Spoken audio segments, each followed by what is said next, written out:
그렇습니다. 국민의힘 이른바 이제 권력 다툼, 권력 싸움으로 가고 있는데 그러다 보니까 민생이 뒤처지는 네. 것이고 김건희 여사 특검법 이것도 지금 무기명 투표인데도 거의 뭐 당론으로 아니면 그렇죠. 진짜 누구나 볼 수 있게 백지 투표로 하자고 그래서 네. 이걸 무기명 투표를 무력화시키는 그런 방안까지 검토하는 것 같더라고요. 그렇게 보도 나온 거 보니까. 하는 경우는 민주주의를 완전히 역행하는 거고 네. 비밀주의 투표를 역행하는 거가 되기 때문에 그게 헌법 될지도 정신이나 모르겠습니다. 이런 네. 것도 위배하는 거죠. 네. 네. 그런 만약 그렇게 아이디어가 나올 된다면은 정도로. 그런 아이디어가 나와서 네. 그런 얘기가 흘러나온다는 것은 그만큼 국민의힘이 공당으로서의 어떤 그걸 포기하는 거라고 보여집니다. 네. 공산주의 국가도 아니고 한 사람을 지키기 위해 그러니까 강히 네, 민주주의를 예. 입법권을 무력화시키는 이런 모습을 보이고 있는 게 아니냐 네, 네. 이런 지적은 피할 수 없을 것 같아요. 그만큼 네. 이제 용산이나 국민의힘 친윤 계열들은 위기감을 느끼고 있겠죠. 이탈표가 그렇죠. 8번 삐끗하면은 이상 그럼요. 예. 지금 상태에서 가면은 이탈표가 날 수 있으리라고 기대해 볼 수가 있습니다. 네, 사실은. 한번 보겠습니다. 12월 네. 10일 네. 얼마 남지 않았습니다. 그리고 또 하나가 우원식 의장이 지난 20일 최상병 네. 총기 사건 진상규명 위한 국정조사 관련해 가지고 그렇죠. 오늘까지 여야를 향해 국정조사 특기위원회 선임해 달라고 요청을 했습니다. 네. 시일이 오늘까지예요. 네. 국민의힘이 안 받을 것 같은데 어떻습니까? 우리 당은 일단은 명단은 제출을 하는 것 같고 오늘까지 네. 아마 그 위원회에 저도 포함이 돼 있을 것 같아요. 음. 지난번에 의견을 물어서 네. 저 한다고 했고요. 지금 그 국민의힘에서 동의를 안 해줘서 네. 아직 최종 합의는 안 됐어요. 언제 할지. 네. 언제 근데 할지는 우원식 모르는데. 국회의장이 이번에 의지는 강하기 때문에 네. 실제 이번에 국정조사는 가지 않을까 생각을 합니다. 왜냐하면 국정조사. 최상병 특검이 계속 거부권 행사를 해버려서 네. 안 되니까 이제는 국정조사라도 해야 되겠다라는 그런 것들인데 꼭 가야 되겠죠. 네네. 꼭 가야 될 길이다라는 네. 거고 뭐 야당 단독으로라도 꼭 해야 된다. 네. 이렇게 보시는 당연하죠. 그죠? 야당 단독으로 해야 돼요. 얼마 전에 보십시오. 그 박정훈 대령 해병대 전수사 단장은 3년 구형을 맞습니다. 항명죄로 항명죄로. 받았지 않습니까? 네. 진짜 법과 규정에 따라서 군인 정신으로 했던 박정훈 대령은 네. 3년 구형을 받고 법정 최고형인 항명죄 최고형인 3년을 받았고 네.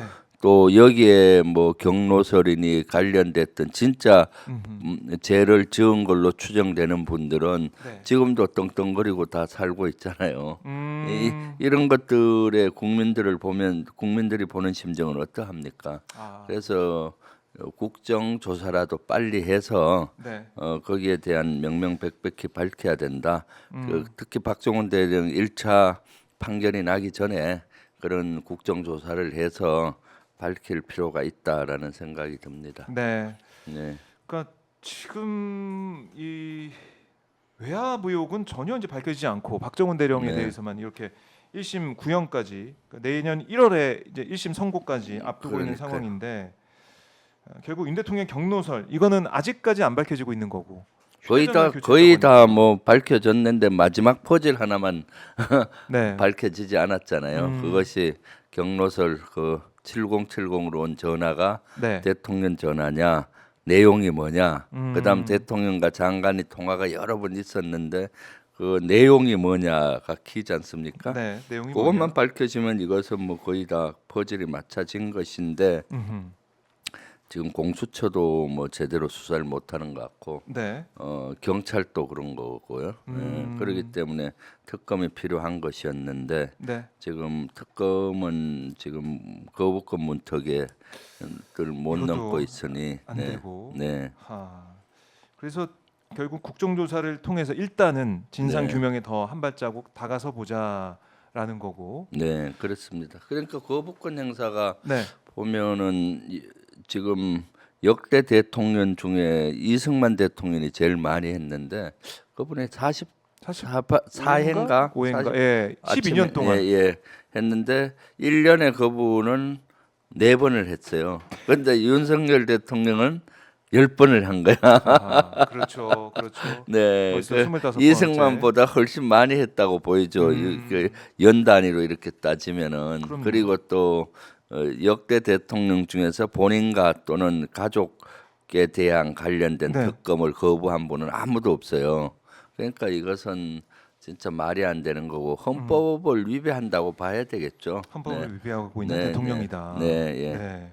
그래서 이제 박정훈 대령의 이 재판 결과도 좀 지켜봐야겠지만은 그러면 국정조사를 통해서 네. 얼마나 진상 규명이 다시 한번 될 수가 있는지 결국 궁극적으로 특검까지 어떻게 갈 수가 있는지 좀 봐야 될 것 같은데 정말 이른바 이 국정농단이라고 볼 수 있는 군사농단이라고 볼 수 있는 이런 상황에서 군이 이렇게까지 침묵을 한다. 특히 김기한 사령관은 전역한 거 아니겠습니까? 아직 전역은 안 됐고요. 예.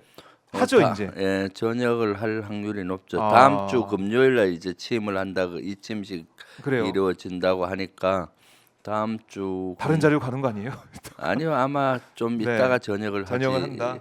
할 것으로 예측을 하고 있죠. 지금 해병대에서는 아주 반기고 환영하는 분위기예요. 사령관 바뀌는 거에 대해서. 바뀌니까. 그동안 뭐 사령관에 대한 어떤 존경심이나 충성심이 있었겠습니까? 제대로 그 진짜 부하에 전부 다 미루어 버리고 그렇죠. 이런 비겁한 모습을 보여줬지 않습니까? 그러니까 해병대가 국민으로부터 지탄을 많이 받았고 그러니까 열심히 근무하는 우리 장병들은 억울한 거죠.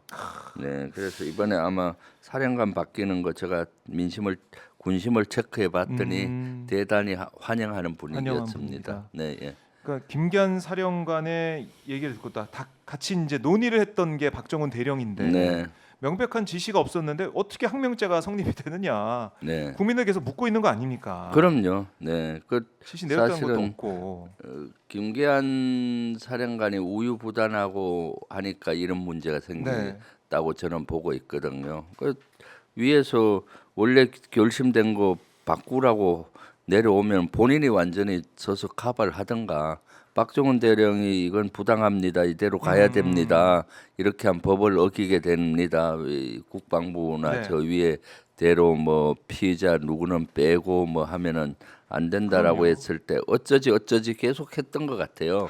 결심은 못 하고 그리고 나서 이제 이첩이 되고 난 다음에 아, 뭐 이제 더 위에서 또 경로를 했겠죠. 네. 그러니까 자기는 한 발 뒤로 물러서서 마치 자기가 아니라 박정훈 대령이 항명을 한 것 같이 네. 이렇게 몰고 가는 것은 아주 장군으로서 비겁한 행위이고 예. 있어서는 안 되는 일이죠. 아, 네.